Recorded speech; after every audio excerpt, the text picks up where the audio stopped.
Quand avoir des enfants? C'est peut-être l'une des plus grandes décisions d'une vie, non? C'est une question qui mélange tout, le personnel, le financier, le biologique. C'est si complexe qu'une seule bonne réponse, ça semble tout simplement impossible.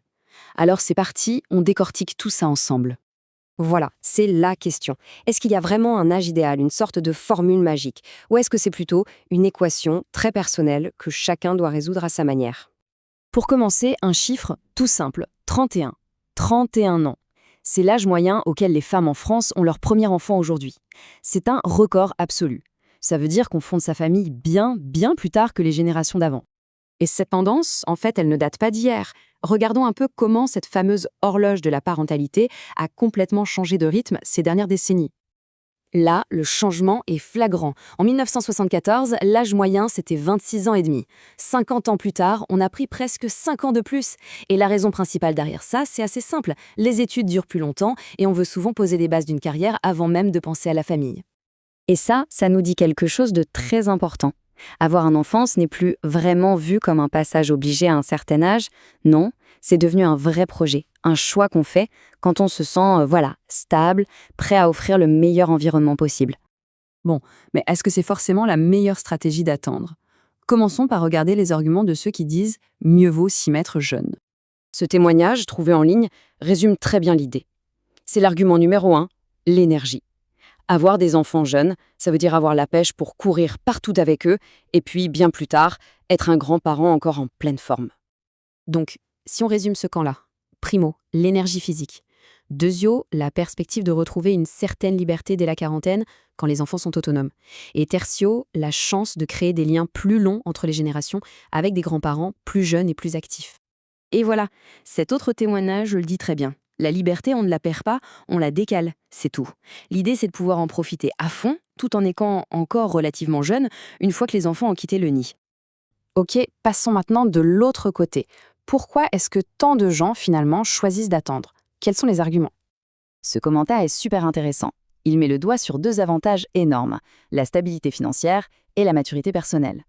Attendre, ça permet souvent d'avoir une carrière bien lancée et d'avoir bien profité de sa jeunesse sans ce sentiment d'avoir raté quelque chose. Donc les arguments pour attendre tournent vraiment autour de la préparation. On parle de plus de maturité, d'une relation de couple plus solide, d'une situation financière plus confortable, bref, de tout ce qui permet de créer un cocon plus serein pour l'enfant. Et puis il y a l'aspect social. C'est un point super important. Quand on attend, souvent notre cercle d'amis aussi attend. Du coup, on traverse les mêmes étapes en même temps, on se soutient, on se comprend, c'est un vrai plus. Bon, on le voit bien, c'est un vrai dilemme. D'un côté, l'énergie de la jeunesse, de l'autre, la stabilité de la maturité. Deux chemins avec leurs avantages et leurs inconvénients, sauf qu'il y a un paramètre dans l'équation qui, lui, ne se négocie pas. Jusqu'à maintenant, on a parlé de choix de vie, de carrière, tout ça c'est flexible, ça s'adapte. Mais il y a une chose qui ne l'est pas du tout, c'est notre horloge biologique. Le terme médical fait un peu grincer des dents, c'est vrai. On parle de grossesse gériatrique après 35 ans. C'est un mot un peu brutal, mais il est là pour rappeler une réalité. Les risques augmentent avec l'âge et un suivi médical plus poussé devient nécessaire. Regardons les chiffres, ils sont très clairs. À 25 ans, on a environ une chance sur 5 de concevoir en 3 mois. À 35 ans, ça tombe à 12%. Et après, ça dégringole assez vite. Le vrai tournant, c'est vraiment après 35 ans que la fertilité s'accélère à la baisse. Et ce n'est pas seulement une question de fertilité. Les risques pour la santé augmentent aussi, pour la mère comme pour le bébé. On parle de plus de risques de fausses couches, d'anomalies chromosomiques ou de complications pendant la grossesse comme le diabète gestationnel ou l'hypertension. Alors, comment on fait? Comment on réconcilie ce désir de stabilité si légitime avec les contraintes de la biologie? C'est le grand défi de notre époque. Et heureusement, la médecine et la société commencent à apporter des réponses.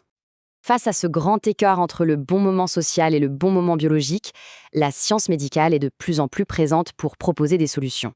On pense bien sûr à la PMA, la procréation médicalement assistée. Il y a tout un arsenal de techniques. Ça va des traitements hormonaux pour stimuler l'ovulation, à la fameuse FIV, la fécondation in vitro. Toutes ces solutions sont là pour donner un coup de pouce à la nature et elles permettent à de plus en plus de gens de devenir parents plus tard.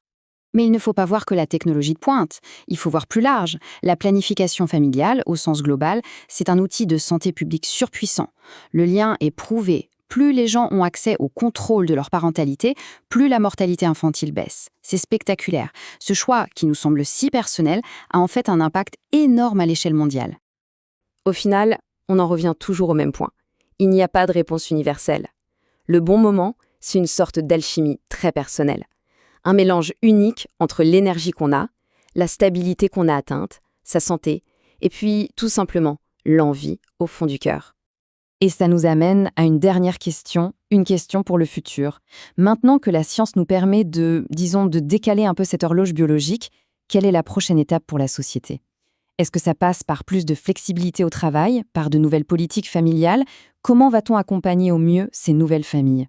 Le débat, lui, ne fait que commencer.